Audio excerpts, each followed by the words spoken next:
7.2.3 iaitu mentafsir graf. So, apa yang kita nak tengok untuk mentafsir graf? Kita nak tengok graf laju masa, apakah maksud-maksud dia lah. So, standard pembelajaran mentafsir graf laju masa dan menguraikan gerakan berdasarkan graf tersebut. Okay, kita buat perbandingan lah sikit. Okay, sebab sebelum ni kamu dah belajar graf jarak masa. Graf jarak masa di 7.1. So, hari ni kamu belajar graf laju masa 7.2. So, apakah beza dia? Okay, apakah beza yang ada di antara kedua-dua graf? Nampak bentuk sama. Dan pastinya yang berbeza adalah paksi dia lah, paksi Y. So, jarak masa mestilah jarak dekat atas. So, laju masa mestilah laju dekat atas. Okay, so beza dia adalah yang atas ni, yang pertama.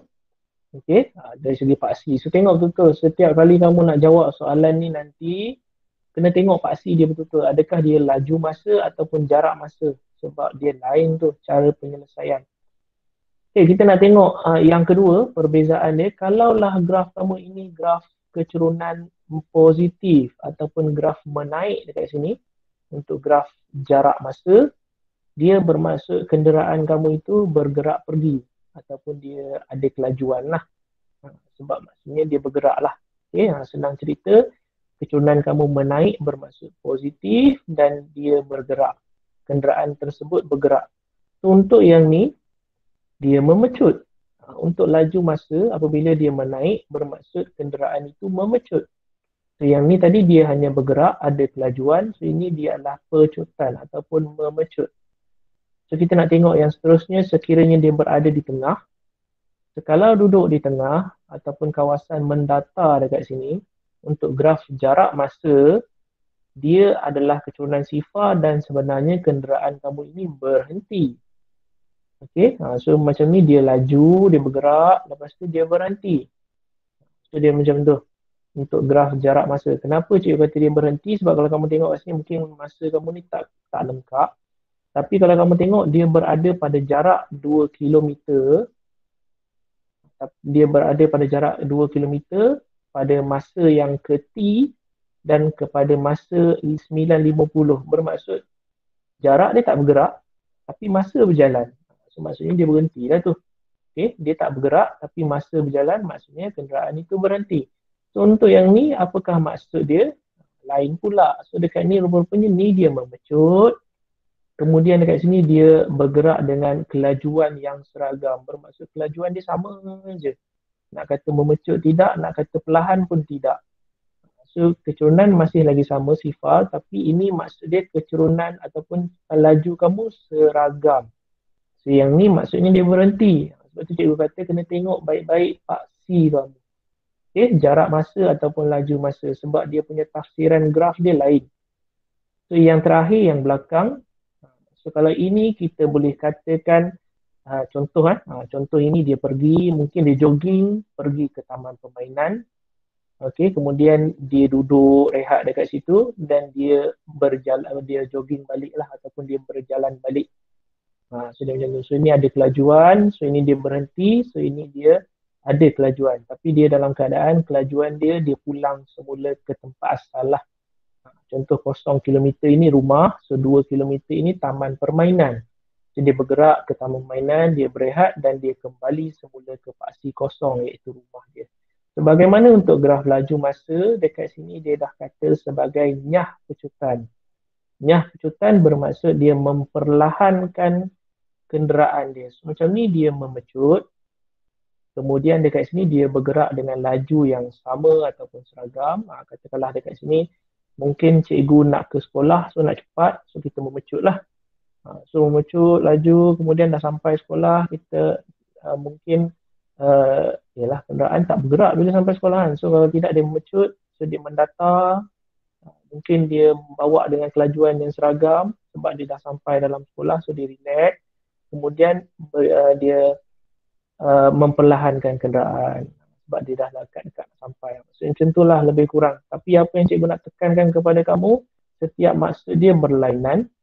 So ini dia memecut, so ini dia bergerak pergi, so ini dia berhenti, so ini adalah laju seragam. So yang ini dia berjalan balik. So ini adalah dia memperlahankan kenderaan. So lain-lain maksud dia. Okay. Cikgu harap kamu boleh nampak perbandingan di antara graf jarak masa dan juga laju masa. Kerana kita akan pergi kepada contoh yang ke-14A, muka surat 201. Okey, kita nak tengok graf laju masa menunjukkan gerakan kereta dalam 15 saat. So, hitung kadar perubahan laju terhadap masa, iaitu pecutan dalam meter per saat kuasa 2 bagi 5 saat yang pertama. Okey, so kamu ada graf dekat sini. Cikgu dah kata tengoklah baik-baik graf apa yang telah diberi. So, pastinya dalam soalan ni dia ada bagi clue laju masa atau jarak masa. So, graf kamu adalah laju masa.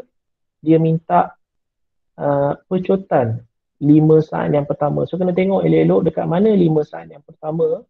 So, 5 saat yang pertama, inilah kawasan 5 saat yang pertama. So, memang dia memecut ni. Kenderaan ini memecut dengan keadaan 5 saat yang pertama. Kenderaan ini memecut. So, dia nak suruh kamu kira pecutan dia ni berapa. So, fokus kamu hanya untuk yang bentuk pertama je lah. So, apa yang kita nak buat untuk pengiraan pecutan? So, ini kawasan yang kita nak tuju lah. Sebab dia kata dia nak 5 saat yang pertama. 5 saat hanya duduk di kawasan 5 ini sahaja. Kalaulah 5 saat yang terakhir, dia duduk kat belakang ni. So, dia macam tu pula. Okay, so 5 saat yang pertama duduk dekat depan. So, untuk pecutan, dia ada satu rumus lain. Ataupun sebenarnya rumus dia lebih kurang je. Tapi rumusnya ada dalam buku teks kamu. So, bolehlah kamu mula menghafal. Iaitu perubahan laju bahagi dengan perubahan masa. Itulah pecutan. Perubahan laju bahagi dengan perubahan masa. Untuk mengira pecutan, kita nak tengok perubahan laju. So, untuk yang ni, perubahan laju kamu, ini. Dia daripada awal sampai akhir. Dia memecut.